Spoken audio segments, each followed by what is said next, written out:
Thank you, Mr. Edwards. We're indebted to you. No trouble. Always send a cart round voting night. Get the right kind of people in, not to mention the right candidates. Have you heard a rumour that Mr. Higden's cronies are going to turn up and vote? Oh, get them yarns come round every year. Then they see us sitting up there watching them hands go up. They know which side their bread's buttered.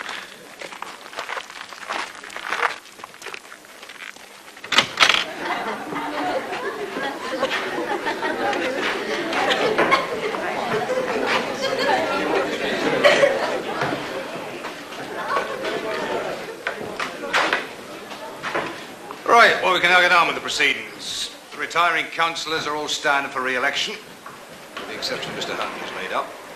The other councillor, of course, is Mr. Doherty, the previous rector who's left the district. Yes, the platform is occupied tonight by his successor, Mr. Eland, who has kindly signified his willingness to serve in his place. Well, ladies and gentlemen, this year we seem to have an unusually long list of candidates, so I'm not proposing to invite them to make speeches, since they're all known to you and have lived here all their lives. Well, not all of them, but most of them have. I suggest, therefore, without further ado, that we go straight on to the voting, which will be, as on previous occasions, by show of hands. 2 votes apiece for the 7 places available. I've got an alphabetical list of the candidates here. And the first name on the list is the Reverend Charles Tucker Eland, rector of this parish. Hands up, them voting for Mr. Eland.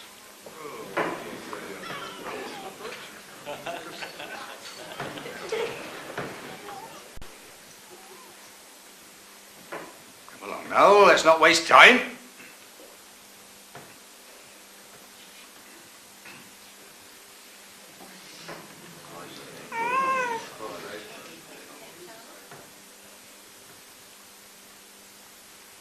Nine votes for Mr. Eland.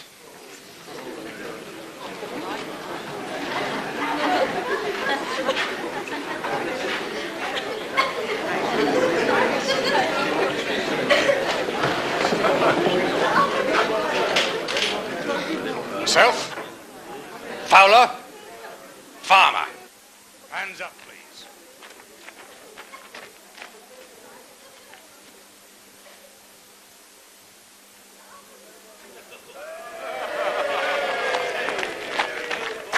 Now, please be quiet.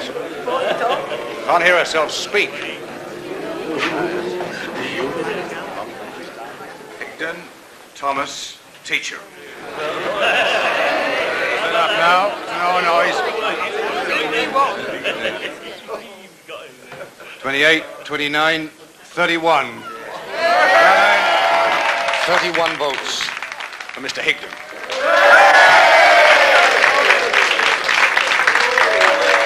Please be quiet. We'll have to clear the place.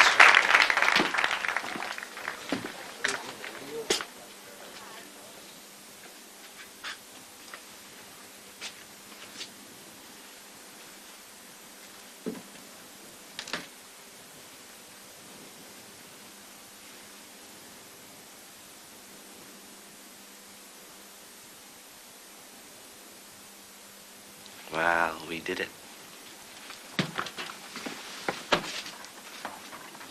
No good doing things by halves. Oh, Tom. Your worst enemy would never accuse you of that. You think they'll make trouble for us? They'll do their best. We both knew that before you started. Well, somebody's got to stand up to them. You're not sorry, are you, though?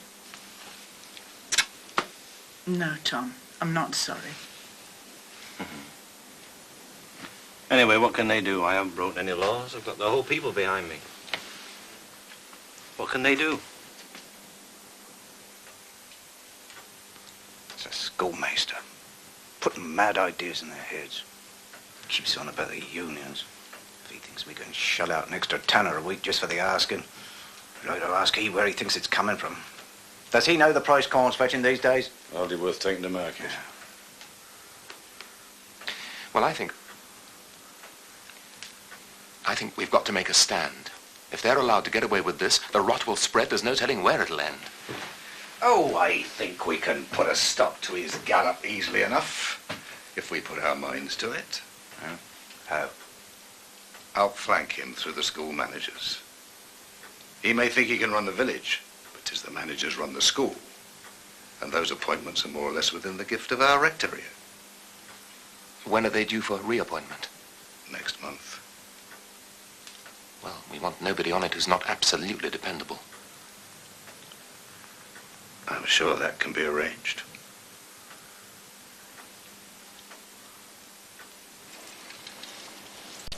Do the Higdens ever talk to the children about their views? I mean, their political views. Oh, I wouldn't know about that. Have your Bernardo girls ever complained of being ill-treated at school? Well, do you know what? One day that woman ducked their heads in water and made them sit in class with sudden wet hair. It's a wonder they didn't catch pneumonia. Mrs. Higden did that? As a punishment? Well, she claimed they were lousy and had to be washed, lot of old squid. Don't you pay no regard to her, Mr. Eland. I see. From what you hear, do they teach the children good manners? One of the boys is very rude, I know that for a fact. Rude? In what way?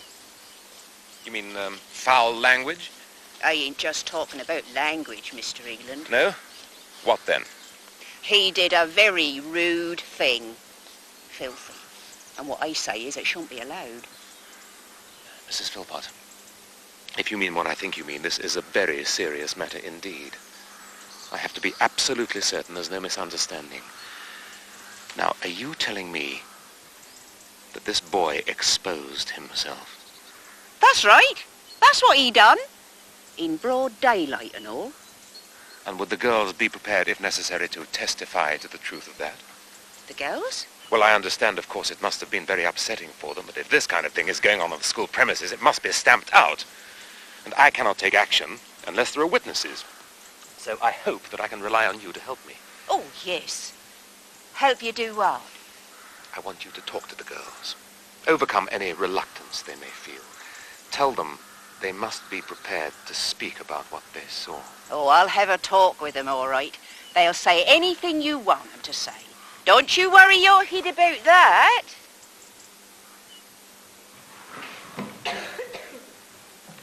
And where do you say this incident took place? In the playground. Who else saw it? She did. I did. When? Yesterday morning before school. Oh, now that's very strange. Dickie was late for school yesterday morning. It's here in the register. I gave him a black mark.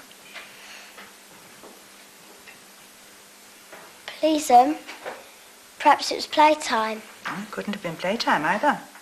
I kept him in for coming late to school. I remember now. It was at dinner time. And what did he do? Well, Miss, I don't like to say it. Oh, come, Ethel. You must have spoken about it already. Otherwise, we wouldn't have heard about it, would we? Well, he unbuttoned his coat. His mum, he can't ever button it up. It's too tight for him. Perhaps you made a mistake. Perhaps it was some other boy in some other coat. Can you describe the boy to me, Gertie? No, don't look at Ethel. You said you were there. Is he fat or thin, dark or fair? She told me to say it. When? Going home Tuesday dinner time, miss. By the church gate. Oh, you liar. I never. It was you. Now, why should either of you want to tell lies about poor Dickie? He's not poor Dickie anyway. We know he did dirty things up on Common. Miss Philpott saw him. And you mean she came home and told you about this? When did she tell you this? Answer me, Ethel. You'd better stay in at playtime and think it over. Perhaps you'll remember it then. Very well. Back to your seats.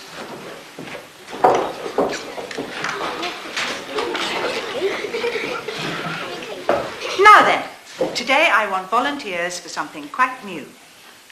Mainly from the girls. It'll mean hard work and a few evenings a week after school. Did I hear Jack volunteer? No, ma'am.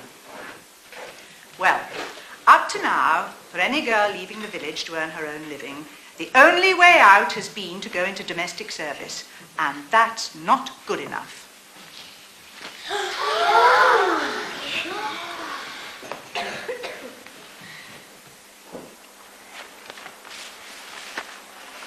said it all wrong.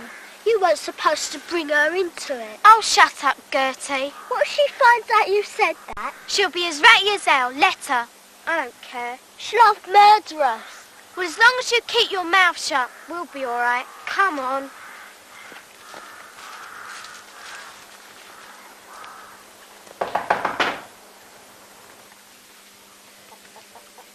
Ah, Mr. Higdon. Is Mrs. Higdon available? She's ill. Upstairs in bed. Then I think perhaps a word with you in private.